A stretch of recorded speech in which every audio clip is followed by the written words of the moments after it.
What up, YouTube? You listen to the silky, sultry sounds of your boy D Money, and today we're going to be discussing my experience with 3-on-3 Freestyle Autumn 2022 Ranked Series. Now, overall, did I have fun? Was it worth it? Yeah, safe to say I had fun with it. I enjoy rank. I enjoy the competition. I enjoy the sweatiness of it.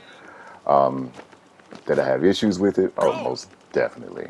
A couple of things that I ran into. I would say my biggest problem with what I ran into with rank was the lag. I ran into a lot of lag on whether it was players on my team, players on the other team, and it just doesn't make for a good experience, especially if you're trying to rank up, because that can determine whether or not you lose or win a match. I've had situations where I've had players just stand there, not move at all for an entire match. On my end and on the opponent's end, I've had situations where I'm going into the paint for a layup and my character just cannot get rid of the ball. I've had situations where that's happened to me, a teammate, opponents, and it's really nothing you can do about it. And it's just you can just hopefully luck up and you end up winning that match. In most cases, I end up losing matches that I ended up in like that. It's definitely worth it, especially if you're hopping into it and you're not the type of person that likes to spend money on this game, because this is definitely a pay to win game. The rewards. Now, I will say this: 3-on-3 freestyle. Y'all need to up the P points in the rank season. And another thing, that one P point that y'all like to give out for the dailies, y'all need to change that. I'm just going ahead and say that right off the bat. I don't know what you expect the person to do with one P point, but y'all need to up that to at least 5, 10, something. The one P point ain't cutting it. But as far as the rewards in the rank system, I think it's what you get, like 100 for S, 150 for double S, and like 200 for triple S. Yeah, y'all need to up that. Do a little bit better. Help a brother out. If nothing else, it's worth it for that. Get that, because that's how you're going to get your cards and things of that nature. Outside of that, there is a reason why certain characters are meta. Once I get out of that just cesspool of mixed bag of players in the early tiers, once you start getting to your S and your double S, that's where you start to see the heavy competition more consistently. So you run into a lot less issues as far as teammates that are more or less going to lose the game for you versus winning it for you. Nothing against them. We all have a learning curve. You got to start somewhere. So nothing against them. But once you get to where you see more consistent competition, more competent players on your team, on the opponent's team, that's where I would say I had the most fun. You will definitely run into more meta characters, and there's a reason why those characters are meta to begin with. So what I ran into, you're going to see a lot of Jimmies, you're going to see a lot of Deacons, you're going to see a lot of Jacks. And ever since this P6 update and the launch of Chloe, even though I didn't see a lot of Chloe, just expect to see more of her in ranks to come. Chloe is safe to say Chloe's going to be meta. And you're definitely going to see a lot of Ada. So I will say this as far as a tip to all the new players. If you do not know how to defend the Sham God, it's going to be a long day for you.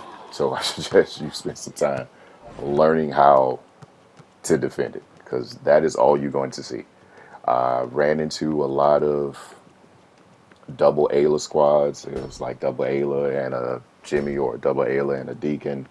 A few all Jack squads, but I gotta say, I think Jack might be starting to drop off just a little bit as far as the meta is concerned. I'm not saying that I didn't run into him a lot, but more often than not, if I'm running into a squad, you can kind of predict, depending on how the match go, on who they're going to switch to. There were a few squads that I ran into, which is double Aylas and Deacons, and all they did was just rotate those players.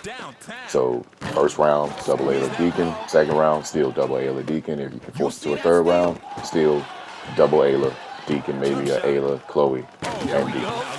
Um, but for the most part, that is all you're going to see. Another tip, especially if you run into a deacon, and these are P5 deacons, um, if you are a big and you are up against a deacon at jump ball, expect deacon to tackle you. Every deacon that I ran across at jump ball will try to tackle you. Just expect it, move out the way, um, so you don't have to worry about that. But yes, just if you playing up on that line on jump ball, just expect deacon to tackle you. Um, so I did see a few Camille's that were actually really good. Um, so unless you just have a high rebound stat, expect Camilla to do that little tip pass thing at jump ball. It's just so the best thing that you could do is just if you know you just don't have a high enough rebound to defend it or grab it over, just have your players just like kind of defend the other two people out there because they're going to get it and they're more than likely going to have an open shot if you don't defend it properly. But other than that, it's pretty much all you're going to see. Um, but did I have fun? Most definitely. I'd be lying if I say it didn't have a few moments where this game will definitely have you rage a little bit, and I definitely considered chucking this PS5 across the room. Not going to, but I definitely thought about it. Outside of that, um, it was pretty cool. I just wanted to, ultimately, I jumped into it just because I wanted to see where I stack up. I want to say I've been consistently playing this game, I want to say about the past month and a half, 2 months, maybe, give or take.